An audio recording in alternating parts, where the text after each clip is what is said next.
Hai, Assalamualaikum. Saya Rusian Sofiakila. Hari ini kami ingin membentangkan kehidupan beretika mendidik generasi muda yang berakhlak. Okey, baiklah.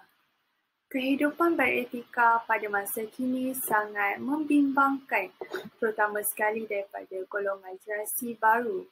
Dengan berlakunya peredaran masa dari semasa menjadi satu rintangan dan cabaran kepada manusia dalam menjalani kehidupan seharian.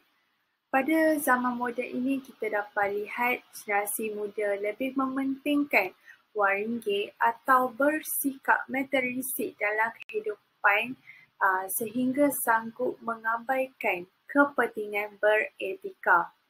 Faktor-faktor lain juga mempengaruhi generasi muda supaya tidak beretika, antaranya pengaruh media sosial seperti Instagram, Facebook, Twitter dan sebagainya. Dan juga dengan adanya kecanggihan teknologi ini, mereka lalai dan mengabaikan kepentingan beretika. Baiklah. Etika ini berasal daripada perkataan Yunani iaitu ethos yang bermaksud watak.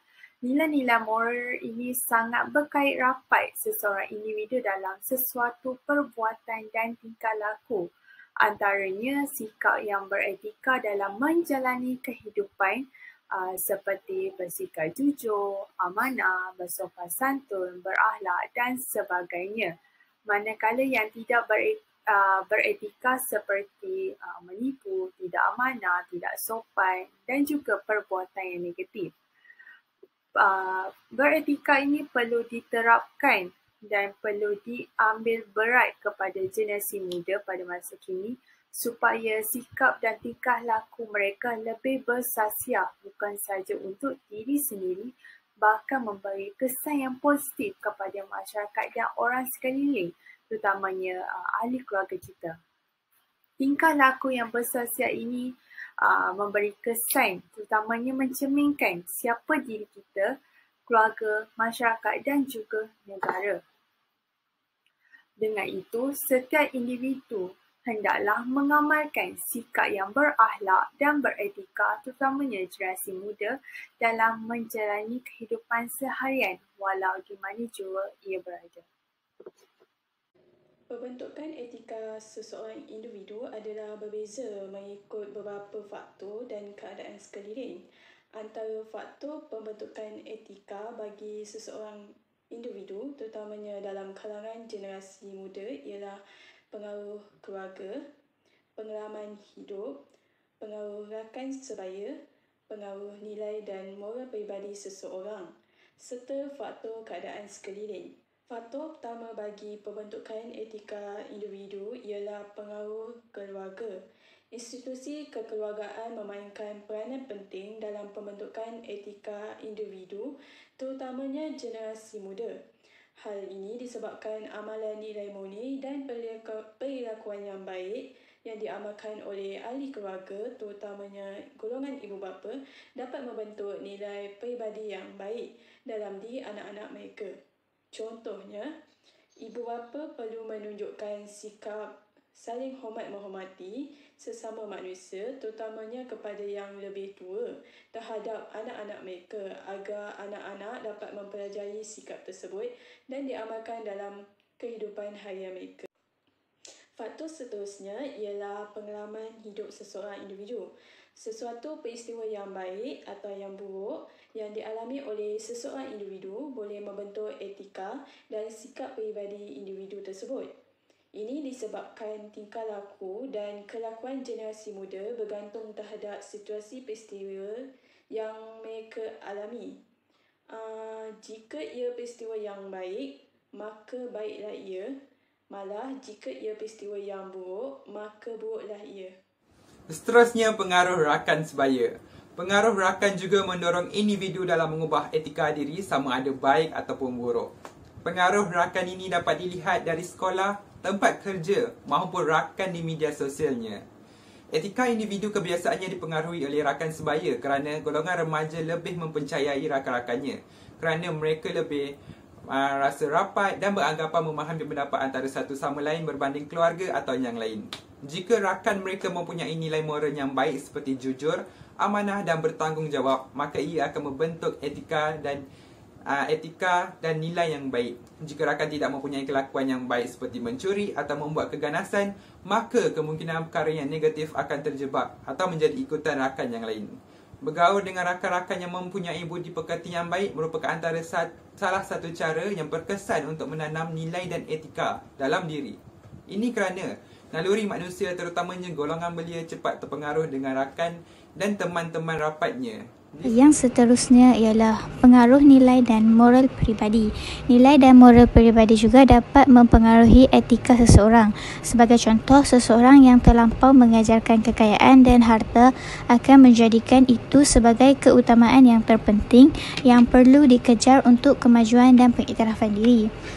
Dengan itu, dia akan mendapatkan ganjaran yang diinginkan tanpa memikirkan kesan terhadap orang lain dan tidak mempunyai belas kasihan sama manusia. Sebaliknya, bagi individu yang mempentingkan keluarga, agama dan semua orang, dia akan memupuk satu etika yang dapat dibawa hingga ke akhirat kelak. Dan akhir sekali ialah faktor keadaan. Tingkah laku dan etika boleh mempengaruhi keadaan setiap individu. Kadang-kadang tanpa individu itu sedar bahawa diri mereka dalam keadaan yang mendesak atau tekanan yang menyebabkan mereka bertindak bertentangan dengan perkara baik dan tidak memikirkan kesan yang akan berlaku di kemudian hari. Sebagai contoh, seseorang kehilangan kerja dan mendapati sukar untuk mendapatkan pekerjaan yang baru, kemudian dia bertindak untuk mencuri bagi mengelakkan kesempitan hidup.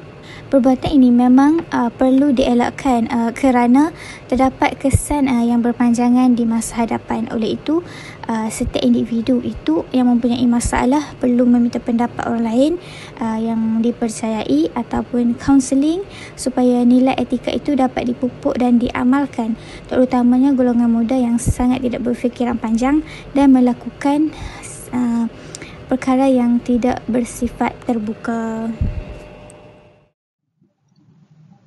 Salam sejahtera dan salam satu Malaysia. Dalam pembintangan yang seterusnya, saya ingin membentangkan kesan kehidupan beretika kepada generasi muda. Penerapan etika dalam generasi muda akan memberikan impak yang positif. Kesan tersebut dapat memberikan keharmonian dalam kehidupan masyarakat. Terdapat beberapa kesan etika kepada generasi muda, iaitu dapat mewujudkan sesebuah organisasi yang stabil, kukuh dan berkembang maju. Yang kedua, dapat mengeratkan perhubungan. Yang ketiga, peradaban manusia berkekalan. Dan keempat, sebagai panduan hidup. Serta yang terakhir, dapat melahirkan model insan yang berakhlak mulia. Saya hanya membentangkan dua daripada beberapa kesan etika kepada generasi muda yang telah saya senaraikan. Yang pertama, mewujudkan sesebuah organisasi yang stabil, kukuh dan berkembang maju. Dalam hal ini, setiap ahli atau individu haruslah mengamalkan nilai-nilai moral dan etika yang betul bagi menguruskan sesebuah organisasi secara adil dan saksama. Hal ini, kita perlu menekankan keperluan nilai bagi menjadikan garis panduan bagi menjalankan tugas seperti berpegang kepada prinsip bersih, cekap, amanah, jujur, benar, telus, bertanggungjawab dan adil. Yang kedua, dapat mengeratkan perhubungan. Dalam hal ini, kesan penerapan nilai moral dan etika juga dapat mengeratkan perhubungan dan kemesraan setiap ahli keluarga. Hal ini dikatakan sedemikian kerana pengamalan amalan etika seperti hormat menghormati, tolong menolong, kasih sayang, menjaga kebersihan dan lain-lain lagi dapat mengeratkan hubungan silaturahim antara ahli keluarga. Sebagai contoh, seseorang anak perlu menghormati ibu bapa mereka dan sentiasa mematuhi perintah serta larangan ibu bapa selagi tidak melanggar peraturan agama. Melalui nilai hormat menghormati dapat mengeratkan hubungan antara anak-anak dan ibu bapa tanpa sebarang perbalahan dan perselisihan antara mereka. Okey, baiklah. Kesan kehidupan beretika kepada generasi muda yang seterusnya adalah peradaban manusia berkekalan. Nilai moral dan etika yang baik dalam diri masyarakat haruslah dipupuk, diterap dan disuburkan kerana ia membolehkan peradaban manusia berkekalan. Masyarakat yang mengamalkan nilai yang baik sesiapa masyarakat akan menyebabkan kehidupan lebih harmoni, berkembang maju. Selain itu, perkara yang paling penting untuk mencapai keharmonian dan kedamaian sesuatu masyarakat adalah setiap anggota masyarakat itu perlu mematuhi peraturan dan undang-undang satu tempat atau komuniti supaya sesama masyarakat lebih menghormati, saling berdikari dan saling berkasih sayang sesama sendiri. Sebagai contoh, di Malaysia, penerapan nilai-nilai ini telah menyatupadukan masyarakat pelbagai kaum, iaitu terdiri pada 3 kaum yang utama, iaitu Melayu, Cina dan India. Setiap perbezaan yang ada di negara ini tidak kira apa-apa kaum dan agama, budaya, kepercayaan perlulah dihormati dan dihargai kerana ia merupakan faktor menjadikan Malaysia sebuah negara Malaysia yang unik di mata dunia. Oleh itu, moral dan etika sangat penting dalam kehidupan sebagai panduan untuk golongan masyarakat lebih harmoni, aman dan damai. Seterusnya ialah panduan hidup. Setiap individu perlu mempunyai panduan hidup dalam mengatur kehidupan mereka supaya tidak terpesong daripada landasan sebenar dengan cara mengikuti peraturan moral dan etika yang telah ditetapkan oleh setiap agama atau negara dapat memupuk kekuatan, kerohanian dan kemoralan individu supaya tidak mudah terpesong. Sebagai contoh, pendidikan moral murid melalui penghayatan dan amalan nilai murni masyarakat Malaysia dari segi agama, tradisi dan adat semua kaum. Oleh itu, para pelajar dapat membina satu panduan hidup yang menjadi insan yang bermoral dan beretika. Dan akhir sekali, melahirkan modal insan yang berakhlak mulia. Kepentingan moral dan beretika dalam kehidupan generasi muda pada masa ini dapat melahirkan modal insan yang berakhlak mulia. Ini kerana generasi muda sangat mudah tertarik dengan dunia yang negatif. Sebagai contoh, pada zaman ini, pelbagai isu-isu mengenai masalah sosial di kalangan remaja sekarang seperti gejala merempit, dadah dan membuang bayi. Hal ini menunjukkan bahawa nilai-nilai moral perlu diterapkan dalam kalangan remaja seperti bertanggungjawab, hormat menghormati, berdisiplin dan pendidikan oleh ibu bapa atau guru mengenai nilai moral dan etika dalam kehidupan sejak kecil. Pembentukan akhlak penting dalam seseorang manusia untuk mencerminkan sifat dan perlakuan mereka kerana akhlak boleh disimpulkan sebagai sifat semula jadi yang dimiliki. Sifat ini dimiliki menerusi latihan dan rangsangan. Oleh itu, moral dan etika memainkan peranan utama dalam membentuk akhlak mulia individu supaya dapat melakukan sesuatu perkara yang betul dan dapat memberikan kesan positif kepada kehidupan remaja. Seterusnya, saya akan menerangkan langkah pembentukan beretika dalam generasi muda. Etika milik generasi muda kita masa kini pudar kerana terlalu leka dengan perkembangan teknologi yang dikecapi. Adakah anda setuju dengan pernyataan tersebut? Adakah benar dengan adanya perkembangan teknologi yang meluas, etika generasi muda kita kini dalam keadaan membimbangkan kerana mereka mudah terdedah dengan teknologi-teknologi yang sedia ada dan terleka bermain gadget-gadget mereka? Baiklah, mari kita lihat secara menyeluruh. Seperti yang kita dapat lihat, penggunaan media sosial telah digunakan sebagai platform oleh generasi muda bagi mengkritik, mencemooh dan meluahkan perasaan terhadap segala aspek yang dirasakan tidak ada pada perspektif mereka. Dan ini menunjukkan nilai murni dan etika generasi muda kita kini di tahap yang membimbangkan. Penerapan etika dalam generasi muda amatlah penting dalam memberikan impak yang positif. Oleh itu, kita dapat beberapa inisiatif yang boleh dilakukan untuk membentuk kepribadian yang baik dan nilai etika dalam kalangan generasi muda. Yang pertama, mencipta dan mementingkan keharmonian persekitaran. Dan yang kedua, menekankan konsep masyarakat penyayang kepada generasi muda. Ketiga, mengamalkan konsep menegur dan mengkritik dalam kalangan generasi muda kini mengenai perilaku etika. Dan akhir sekali, pembelajaran sosial menurut perspektif Islam. Baiklah, yang pertama, mencipta dan mementingkan keharmonian persekitaran.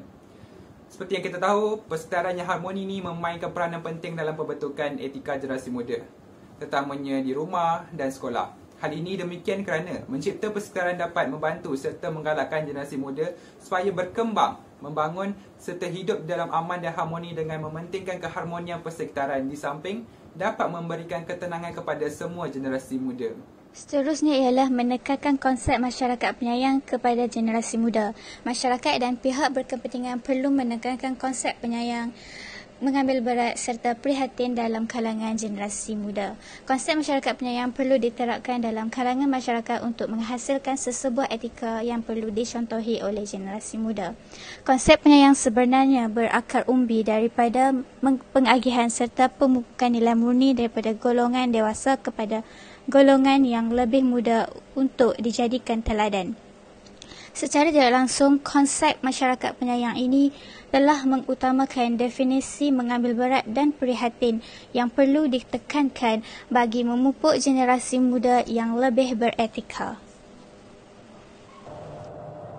Selain itu, mengamalkan konsep menegur dan mengkritik dalam kalangan generasi muda mengenai perilaku etika. Masyarakat perlu berani menegur, mengkritik dan memberikan pandangan yang bernas tentang sesuatu tindakan terhadap generasi muda yang melakukan perilaku etika yang tidak baik. Golongan dewasa juga hendaklah peka dalam melihat kesan-kesan yang akan dialami oleh generasi muda akibat daripada perlakuan tersebut. Hal ini demikian kerana teguran dan kritikan amat penting dalam memupuk etika di kalangan generasi muda bagi memberi kesedaran terhadap tingkah laku yang dilakukan.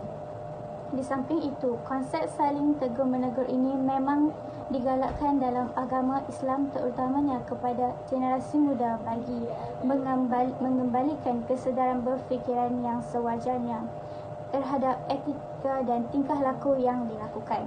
Hal ini demikian akan mengembangkan lagi cara berfikir generasi muda terhadap pembentukan etika yang lebih baik, di mana generasi muda tahu membezakan mana yang baik dan yang tidak baik untuk dilakukan.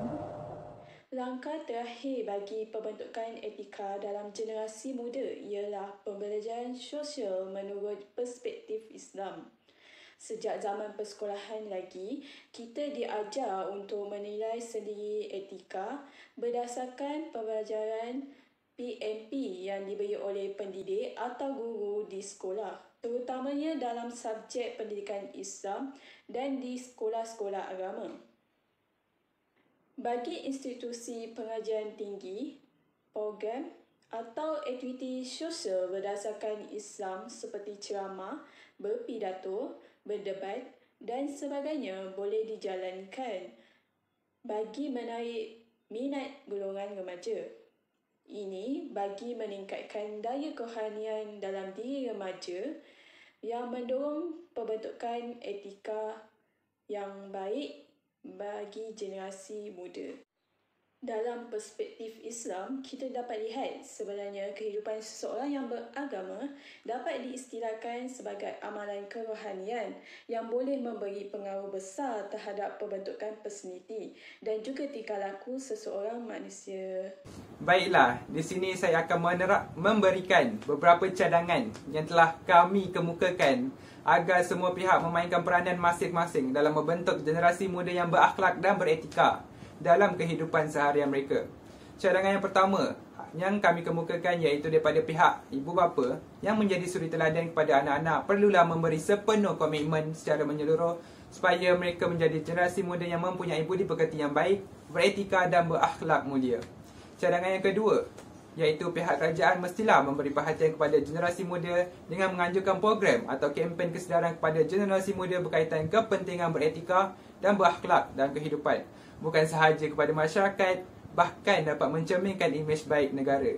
Cadangan yang terakhir adalah sikap kepribadian seseorang individu itu, iaitu generasi muda itu sendiri haruslah menanamkan sikap bertanggungjawab sebagai seorang anak, pelajar, bahkan warga negara, agar sikap beretika dan berakhlak dapat diterapkan dalam diri mereka di samping memupuk semangat cinta akan keluarga, masyarakat dan negara, kerana mereka bakal mewarisi tumpuk kepimpinan negara pada masa akan datang. Seterusnya, saya mempersilakan saudara Halifian untuk memberikan sedikit kesimpulan sebagai penutup untuk topik kita pada kali ini.